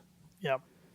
Kind of a rabbit hole, but we're talking about watching wrestling stuff like documentaries and things. Have you guys seen the Iron Claw yet? Yes. No. Paul, you need to. I'm falling behind. It's really good. It's really good. I even have friends who don't like wrestling text me and like, we love that. So the only negative thing I should say, I feel like they rushed the story a little bit, but again, it's a 2-hour movie. You got to do what you got to do. Right. And with Kerry losing his leg, I don't think he lost it the way he lost it in the movie. I don't think so either. I don't even know if he died the way he died in the movie. Wait, I thought he shot himself in the car. Well, he lost his leg on a motorcycle accident, correct? Yeah. In the movie. Yeah, in the movie, yes. And I thought he committed suicide on the side of a hill in real life. But yeah. Either way. But it's a really good, sad movie, but really good movie. Great movie. And what? How about Kerry Von Erich? I mean, you talk about a guy that's lived through Kevin. You talk about a guy that's lived through everything and still kept on ticking and still was able to do a movie like that. Holy cow! Yep. And now his And- boys are Yep. in wrestling. Yep. But going back to it, like if you Mike were was right. I was wrong. Okay. okay, yeah, on the hill So- next to there, yeah. I was wrong. Okay. If you were a fan of territory wrestling back in the day, you need to watch this film. Okay. Yeah, because it really brought the territory aspect out. Yeah. Yeah. Except the guy who played Flair didn't do the greatest job, I didn't think. But That's a hard one to play, man. Let's it be is. honest. Will Ferrell could have done it. Eastbound and Down. Well, La Fama Blanca, baby, La Fama Blanca. Eastbound and Down was a That special was such a great show. I mean, I put him up there. I put Eastbound and Down right up there with Entourage. What in was the Kenny's HBOs. friend? What was Kenny's friend's name again? Which That guy always cracked me up. He's like assistant, like the guy who like oh shit. you know what I'm talking about. Yes, the guy that do anything for him. Yeah, Hold on, I'm that looking guy it was up. hilarious. While he looks that up, go ahead with that comment. Why was MJF even in the movie if you barely see him? Yeah, if you don't look real hard, you don't even know it's him. He was Yeah. he was one of the producers for the movie though. I saw that in the Yes. credits. So.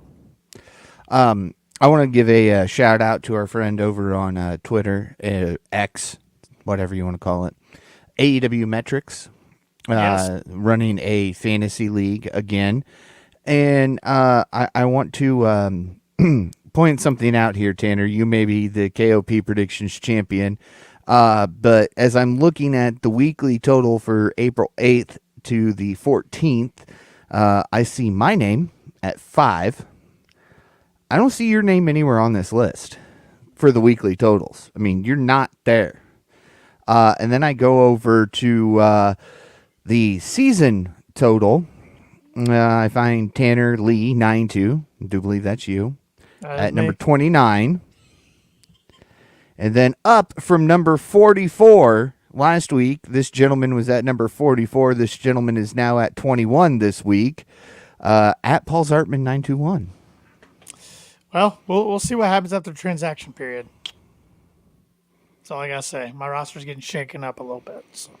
By the way, his name was Stevie. Stevie, that's right, Stevie. He was a middle school band teacher who idolized and served as personal assistant as the main Yes. character, Kenny Powers. Yes, yes. Imagine, I don't know how Zac Efron didn't win an award for his performance. I got nothing there. He was robbed. He was robbed. Yes, he was. And Chavo Guerrero helped a lot of those guys learn how to take bumps and everything for that movie. So, and Modern Man, Kevin Von Erich was severely underrated. One of, if not the best of the family, yet never got the same heights as his brothers did. Some of his brothers did. Yeah. Yep. Yeah, it's been fun to watch them pop up once in a while in AEW. Kevin and his boys.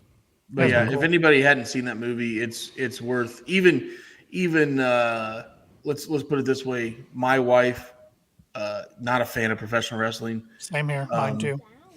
but sat down and watched that movie and had a bag of popcorn, and it was a good date night. So, Yep.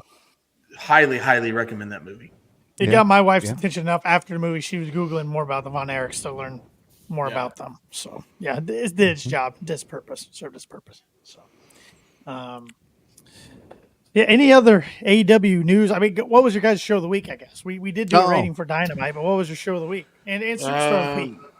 My show of the week is definitely Collision. I was going to be Collision at like a 6-7. My superstar of the week, and I don't know when the last time I've picked a female, but my superstar of the week is Toni Storm. Okay. Going Collision, show of the week. And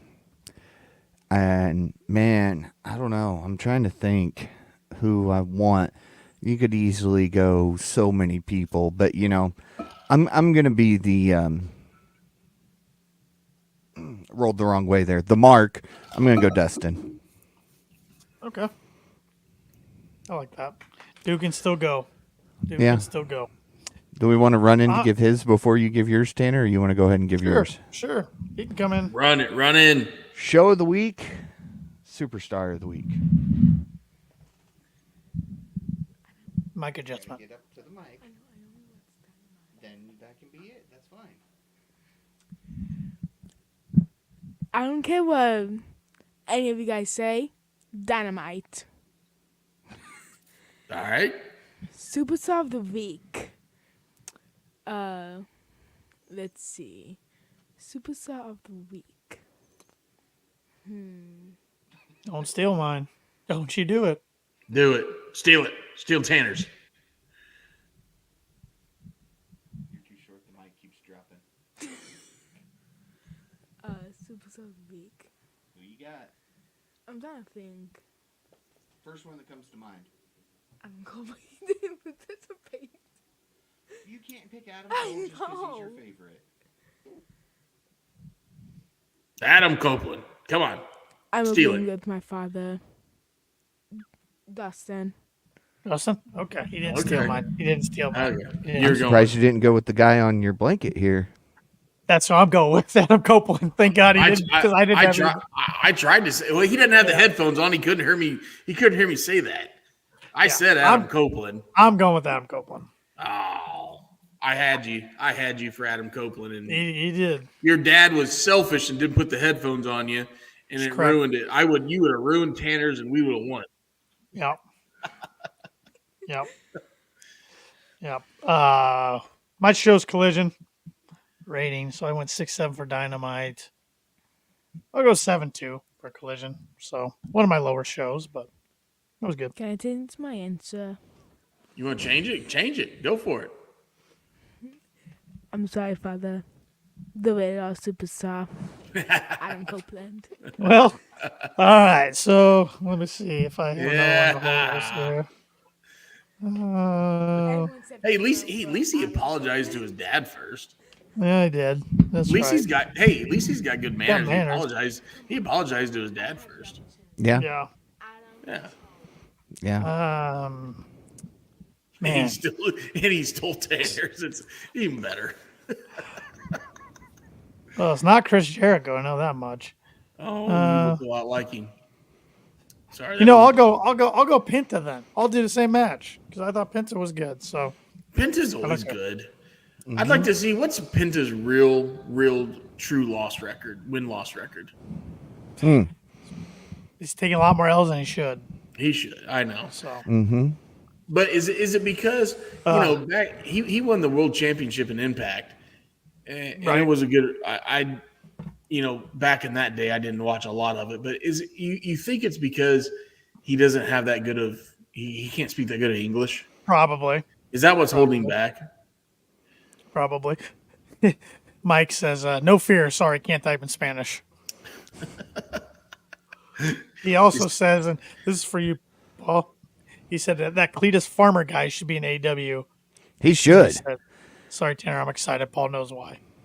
Who the hell Yes. is Cletus Farmer? Oh, man. He is a great indie wrestler. Cletus Farmer can wipe house anywhere he goes. You mean he can clean the house? Like No, he can wipe it. He can wipe it. He takes the guy and he wipes the house clean with him. So, like, if I hired him, he'd wipe my house clean? No. It'd probably be a little bloody. Oh, okay. But, yeah, he All right. can. We're thinking of two completely different things right now. We should just probably cut it out right there and let's go on to something else. Oh, shit. Chop house. Chop it down. Chop house, coke house, whatever. Chop house, yeah. There goes Oh, we Paul. lost Paul. Oh, Lost boy. Paul. I make one comment about a coke house and He's here we gone. go. He's Paul gone. gets all sensitive and leaves. He's gone. No, interesting week in AEW. I mean, it wasn't their best week probably, but I'm excited for Wednesday night's show. Dynamite, Indianapolis. We're getting Ospreay versus Claudio. We're getting Mariah May versus Deonna Purrazzo. We're getting a trios match I saw today between the Elite and I know Daniel Garcia's in it. Let's see. Oh, My brain just kicked in. Sorry, the wife was talking to me. Shep, you're good. But apparently there's some people causing problems in our local area, so she was looking for my keys to lock my vehicle. Well, that's a good thing. That's where I disappeared to. But no, you know Cletus Farmer. You met him at that place that you're not associated with anymore. That everybody kept trying to give him $20 to chop your buddy. That was J-Rock. And then the other guy that was wearing the hat that ran the sound that was making fun of Rip when Rip got thrown into the water. Yeah. Was Cletus Farmer. Oh, okay. Now you know who he is. Now I know who he is. You had a few drinks since then. I have. Maybe 1 or 2 or 49,000. I don't know. That was a couple years ago. Whatever happened to old J-Rock? How's he doing nowadays? Currently he's lost a match where loser had to leave town for 90 days over in FWF, but he'll be back. So he was doing some of that. He was up in Cleveland with NWA a couple times, right? Oh yeah, he's nonstop. He said he's got over 100 shows booked this year. Yeah, good for him. Good for him. Fuck J-Rock. Wow. Yeah. Yes, Eric, you did. We did the giveaway pretty early on in the show. Tanner, you happen to have the winners' names there? Give me a second. I know Jordan Dams was one, and the other one was where's his name? Cody Sanders. So Cody Sanders. That sounds like a fake name. And again, to those who won, if you can't make it, please let us know as soon as possible. That way we can get it to people.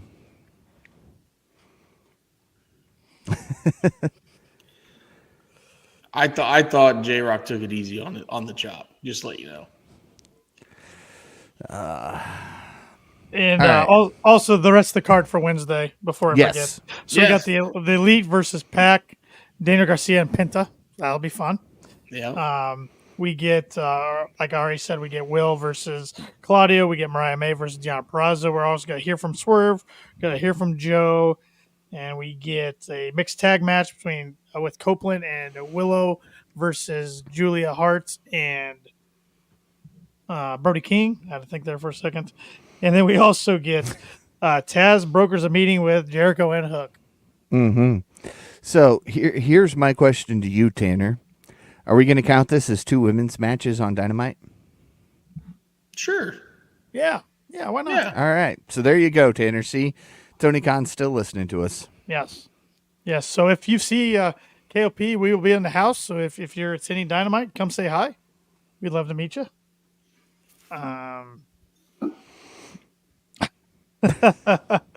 We're pulling back the curtain here tonight with some FWF talk here on KOP. And then I know Majin, before we wrap things up, I know Majin wants to give his opinion on Tama Tonga over in WWE, who appeared on SmackDown. All right, Majin, what do you got for us? You get to wrap it. You, Mark. Yeah. Buy our merch, Mark.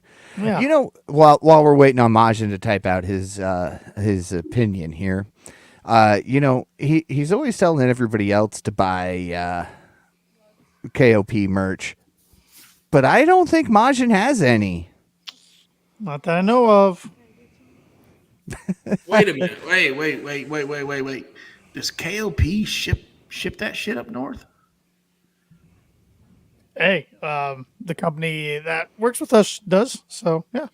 KickingOutShop.com. Sure. Worldwide. Should we charge them a little extra duty tax up there, you know? Hey, you need to send us a free bottle of maple syrup and we'll take off the shipping. Majin. I was just going for that. Maj should be broke. Maj should be broke. Hey, speaking of Canada and hockey ship, what are you going to do now Oh, the fall we're because you're not having your Arizona Coyote golf outing because they're moving to Utah. They're moving. So literally, I got a text from my Canadian buddies, and I don't watch a lot of ESPN, and obviously I don't follow a lot of hockey shit. Yeah. And I think it was Wednesday or Thursday they made the announcement, right? Yeah, they had to because it leaked out online, and the players were getting pissed because they didn't know anything about it. So Yeah, so they made an announcement, and I get a text message from the head guy, and he goes, "Hey, golf tournament's canceled in November." I'm like, "What the hell, man? Like, what happened?" And I thought, like, hey, family stuff, like work stuff. You know, he has like 15 dealerships up there, right? So I can imagine what the hell he's got going on. And one of the other guys that played with us, Rosie, he went partners with him in another dealership. And I'm thinking, man, you guys got something going on. And I'm like, man, what happened? Work, family, blah, blah. He's like, no, the team moved to Utah. And I go, what? He goes, yeah. He goes, the team moved to Utah. We don't have a house in Utah, so we can't play. Yeah, they're moving to Salt Lake. They're not going to be Coyotes anymore. And, like, everybody out there's pissed. It's a whole mess. And the golf course that we played this tournament at, and the guy that owns the golf tournament is an ex-hockey player. He played for the Rangers and blah, blah, blah. But he lives up in Canada with these car dealer buddies of mine. It owns a golf course up there that they play like their weekly beer drinking league. And that's how we got in this league, or that's how we got in this tournament, 2 years ago. And we skipped a year, and then we were coming back for sure.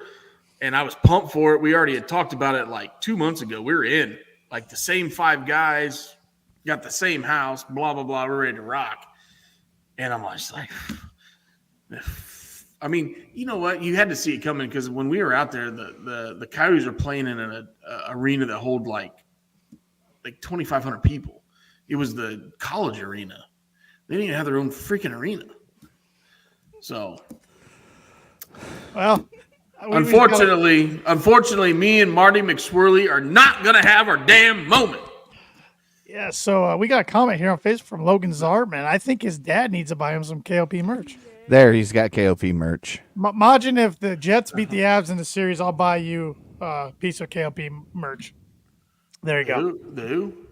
He's a Winnipeg Jets fan. I'm a Colorado Avalanche fan. They're going to play round 1 in the playoffs. So who's a Winnipeg fan? Maginus. Oh, Maginus. I thought. So if the Jets beat the Avs, I'll take care of his KLP merch for him. There's mine. I'll lay down the line. But Majin got his comment here about Tama Tonga. Tama Tonga. There you go. Come on. Tama appears randomly, no hype, no vignettes, barely any reaction. All the commentary said he was from Japan, yet Mina, I think her name was, showed up the same way and expected who? Everyone is complaining for her, but no one is complaining about Tama. So it's okay when WWE does it, but anywhere else you can't do that. No, I completely agree. I agree. Yeah, I completely agree. It's interesting direction they're going with the Bloodline story for sure, but yeah, they act like everybody in the WWE universe would know who he is, and what the case. I think majority of them though. I feel like he had a decent pop, and then I thought commentary did a really good job. Now the big test will be is when Jacob Fatu appears, right? Which he's already been on record of signing with the company, and obviously he's going to debut with them. So, I mean, we've seen some independent stuff with Jacob Fatu, and that dude's done some really, really crazy stuff. Yep. Stuff that you would not normally see in the WWE. So when he debuts, it'll be interesting to see. I mean, I'm excited for it. I mean, damn it, they got me hooked, right? I know. This Bloodline story is the only reason I follow WWE. Like, I record the show every week. I watch the opening segment with them. Fast forward through most of the shit. I like LA Knight. Yeah. And then I watch the end. Yep. And that's it. I'm done. Yep. I'm over it. So. Yep. No, Cody and the Bloodline stuff. Yeah, it's good. Yeah, that's coming. Yeah, it's good. It was good. Which one question for you guys before we wrap it up involving Cody. So who do you think's going to take him on at Backlash? Solo. I thought that's what they were setting up, was this kind of tournament, because he made reference on SmackDown where he'll be taking on one of these 6 men. Yes, and correct. So it's either AJ Styles, I believe, or was it LA Knight? Yeah. Because they're I having a think so. rematch. So whoever wins that, I think is going to face Cody at Backlash. Okay, And I fast forward through that part. And to keep the AJ LA Knight thing going, AJ's got to pick up the victory here. I agree. And then lose to Cody, obviously. And then that's how you get the rubber match between Styles and Knight, is because Knight goes, I could have beat him. Yeah, but I think Solo will get a shot eventually. Oh, yeah. Pretty soon. Yeah. But, yep. No, there. Yeah. I know AEW is our favorite promotion, but WWE's Paul Levesque's pushing the right buttons right now. It's rolling. He's rocking and rolling right now. There's no denying that. WrestleMania broke records. Cody's merch broke records.